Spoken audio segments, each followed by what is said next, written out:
Alright guys, second video. It's gonna wind up being 3 videos today, but this is Sharp by Design, Brian Nadeau, mini-typhoon. Now this, I've gotten to the point where I don't really like Tantos so much, but this is a traditional style Tanto. As you can see, it doesn't have that, see how it just kind of rounds over? It has that angle there, but it just kind of rolls right into it. It's more traditional style Tanto. So you have that really straight where it comes down and then it just rounds right over into a rounded tip. Now, S90V steel. I want you to see how smooth this is because I'm going to tell you something about this. It doesn't have a detent ball. It doesn't. It's a steel nub. It's milled. I wish I could show you, find a way to show you. It's milled right onto his lock bar insert. There's no detent ball in this. And it is insane smooth. Like, stupid smooth. Like, hoe-back rolling detent kind of smooth. It just wants to fall open. And you can't feel any friction. It's just that smooth. There's nothing. It's Sebenza smooth. It really is. And I don't see, and it's got gunk. I wish you could see down in here. It's got gunk and nastiness down in there because I carried it a lot because I like it. It doesn't have a hole, a detent. There's a little notch where that detent nub cuts into. Detent on it's pretty straight. I mean, look at that. I mean, it's, sorry, didn't even get, so anyway, back, let's get into the knife. Carries really well. It does carry really well in the hand. My contention with it is,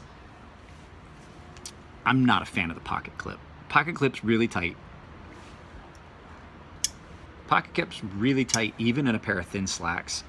And then it wants to bunch up material because of something that you won't see a lot of people do. One of the things, not to try and compare knife makers, one of the things I love about what Elliot does is all of his lock bar cutouts are on the inside of the lock bar. So there's no area where material binds up when you have that exterior cut. And then they don't do any lock scale patterning, because I will tell you that those chevrons catch on material really, really badly. But no, it flips open with authority.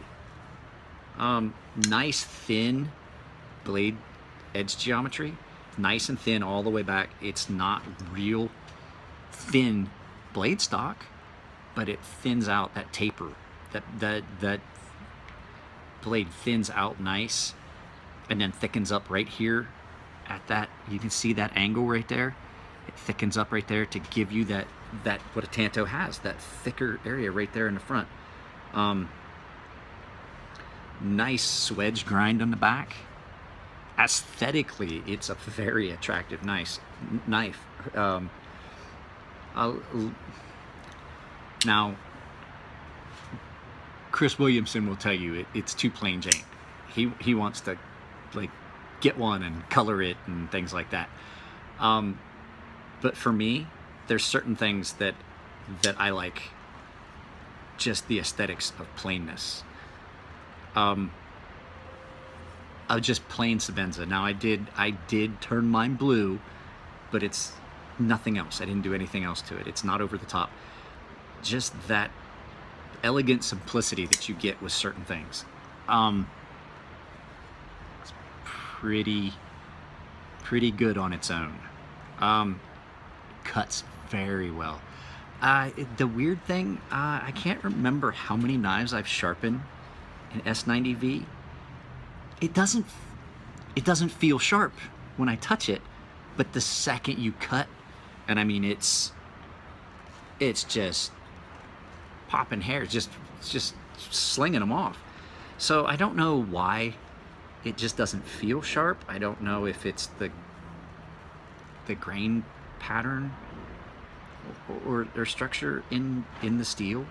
I don't really know, but it just didn't feel sharp. I mean, I know it's sharp, it's razor sharp, but it has a nice thin edge. Got that fuller there, and it's nice and light, but being light, it's still well balanced. So it's got a balance point right there, just at the pivot. Doesn't want to drag your pants down like some other knives this size, because it's a fairly big knife. So let's see here, what we got. There's that Sebenza, or that Chris Reeves Umdumzon. It's just a hair smaller than an Umdumzon. Blade size kind of comparable.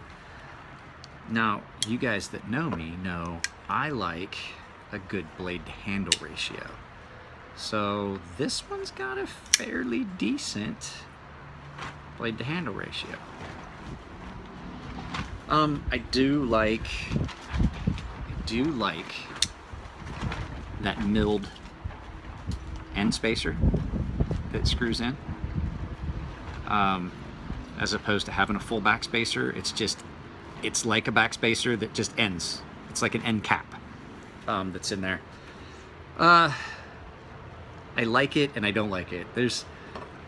I used to like knives with backspacers because then I can put anything I want in my pocket, because I always would have change and things, keys get in there, and then I got to resharpen my knife because things rattle around in my pocket.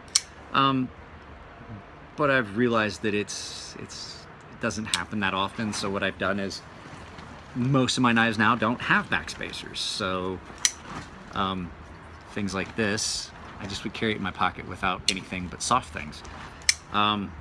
But yeah, it's nice that it doesn't have a full backspacer, but it does have that solid end.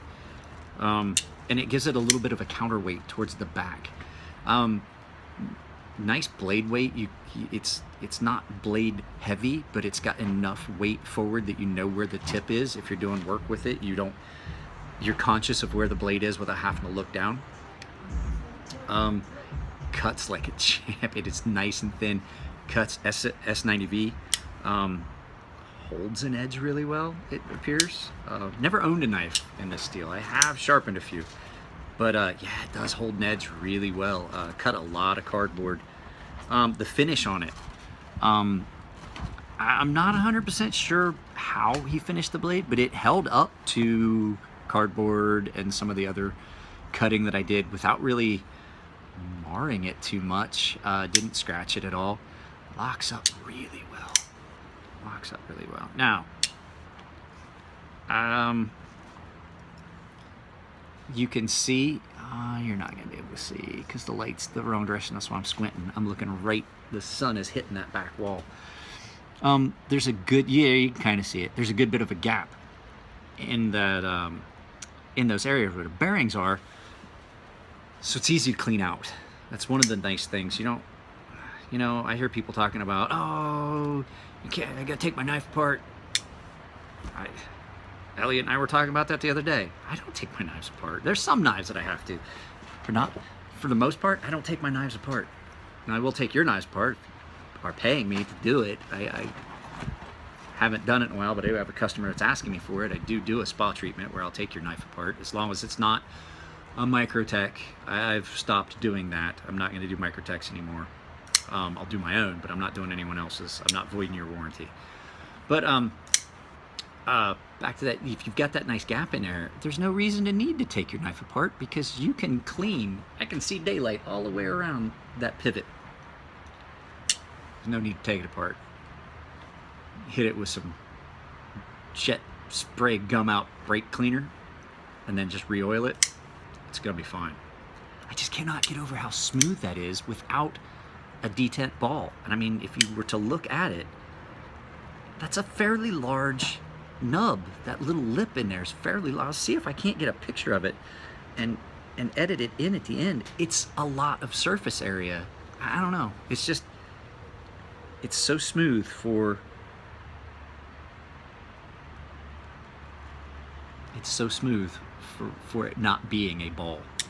So yeah, all in all, really, I wouldn't mind having one of these. I wouldn't mind having a full Typhoon instead of a mini Typhoon. I wonder how big those are. I don't have any big knives anymore, really. Don't. That'd be cool. This is the one that I would sit in the living room and play with out of all these knives. So yeah, Brian Nadeau, Sharp by Design, Mini Typhoon. Now there's a lot of configurations. As a matter of fact, his books are open for this again. These are not that expensive. This configuration, I think Nico told me, was right around 600 bucks for this configuration. It's not bad. I mean, you could do a lot worse for 600 bucks. I have, trust me. You can do a lot worse for 600 bucks. So smooth. Yeah, that's pretty much the end for this one. All right, I gotta get this video thrown out, and then we're gonna do the last. And I hate to do it, but I have to, because it's somebody that I've met and seems like an awesome guy, and I've met him, but it's just not impressed with, you know, every once in a while mistakes are made, and it's not his design, so we'll get into that in the next video. So I will see you momentarily. For me, for you guys, it might be later. It depends on how long it takes me to get this all edited and thrown together. It could be a couple days for you guys to see this. So, all right, see you in the next video.